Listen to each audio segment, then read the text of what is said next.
morning, everyone, and welcome to the PivotBoss pre-market video for Wednesday, August 6th, 2025. I am Frank Ochoa, aka PivotBoss. Happy hump day, everyone. Here's a look at the ES in the daily time frame.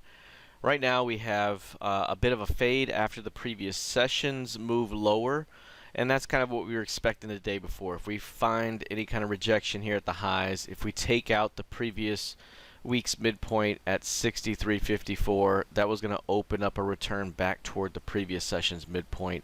We saw that play out across the board, and heading into today, given that rotation down, we were watching for previous session's low to be defended and then rotate back up the range. Of course, that already has happened in overnight and pre-market trading, and now we're not quite inside day, but we're right here mostly within the ranges of the previous session's range. 2-day range developing after this big rejection.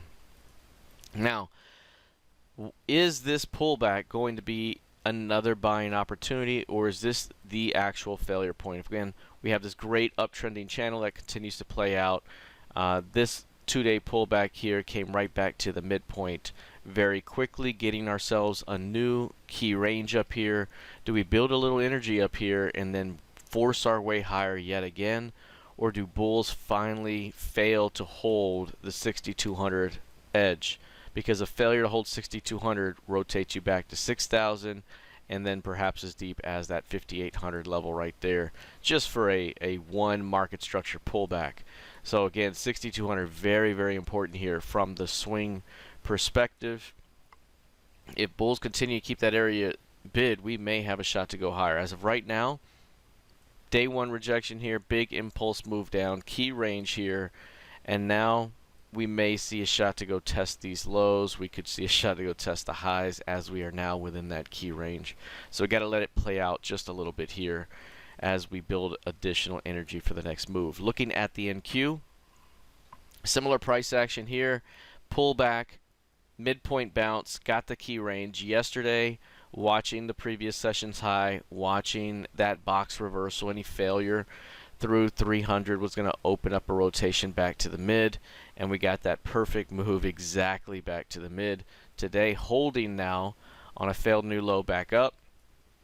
But again, very similar to the ES here. We're still trending up. We've had our pullback here, of course, but we now have a key range, and we could be anywhere within the boundaries of this key range right now, doing business back and forth until it's ready to see expansion. Additionally, that market structure right there at 22.5, very important. That's the level to break if we're going to see big time weakness here to the downside. That'd be to 21.5 and 20,005 would be the big time levels down below. But right now, again, we could drop as deep as this zone here and still be a buying opportunity back up given the new key range. So got to let this build out a little bit here today, building some energy here. Now, if we start to take out 23K at some point here today with some juice, there's a shot to go test the edge at some point sooner than later. Looking at crude oil, bounce back day for crude oil, up 1 1/3% right now, expanding range coming into significant 64 support right there. That's your expanding range that's developing. 64s right there. Previous month's low, that level there. 25% extension, this level, that's your zone. That's your buy zone right now. And so yesterday we said, hey, if this thing drops into 63 to 64, there could be a nice rejection that develops, and that rejection could get us swinging back to the midpoint of the range and perhaps into new highs, 70.5 to 71 basically, and then maybe we do it again. So right now, bouncing, perhaps not the day one rejection. This could be a 2-day range here, and then perhaps Thursday might be a strong drop into those lows, and maybe we bounce back. So thinking we're coming into the end of the road of the short-term weakness here, and we might be making our way back up, but we need that rejection day first. Looking at gold futures, down 0.5% right now, still honoring the 34.50 resistance level, that level right there, 34.50. For the most part, nice push to the upside to begin the month. holding up here ever since, building some energy here. Can that lead to a forceful breakout through 3450 for the first time? Again, as we mentioned, we might be getting closer to that expansion point.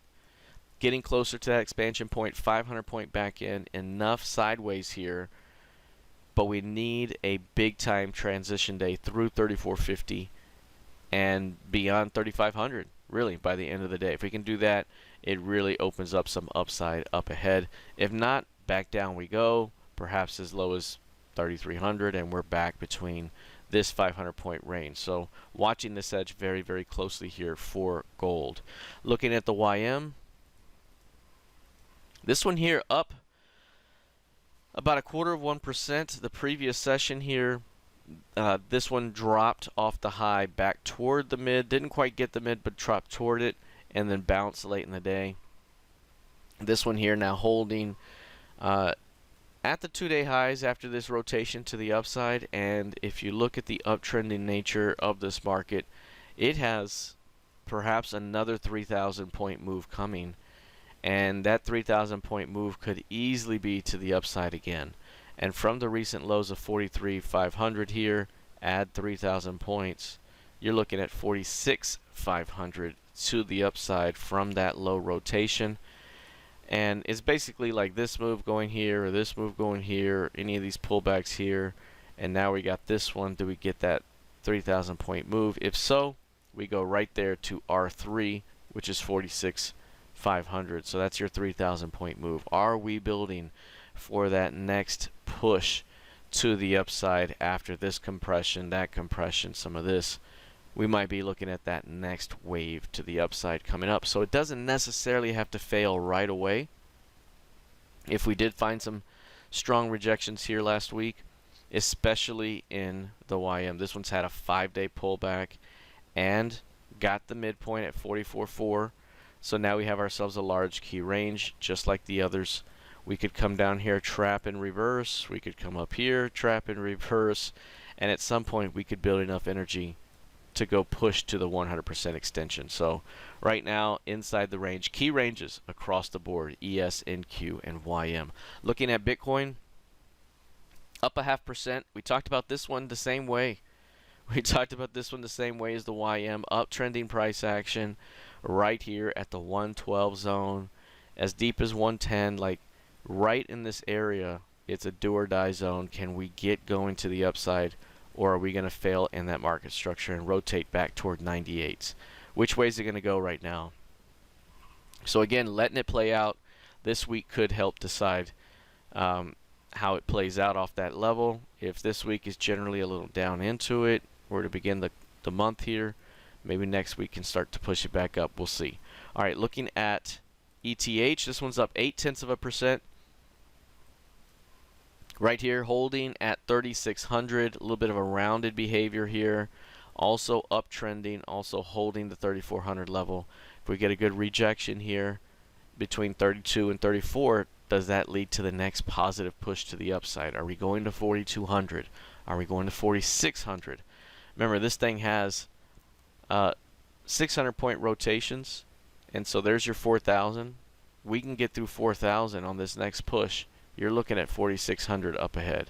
4,600 could easily be the target for this move, and that's a good thing here for that nice next positive rotation. It'd be a two market structure distribution move, which is 1,200 points right now, and a pullback again into 32, 33, 34 could provide a rejection that finally gets us going positively toward 46. Can we make that happen here in Ethereum with the next rejection, or a failure at 3,400 rotates it back to 28? Which way are we going here on this next move? So keeping an eye on this range very, very closely in ETH.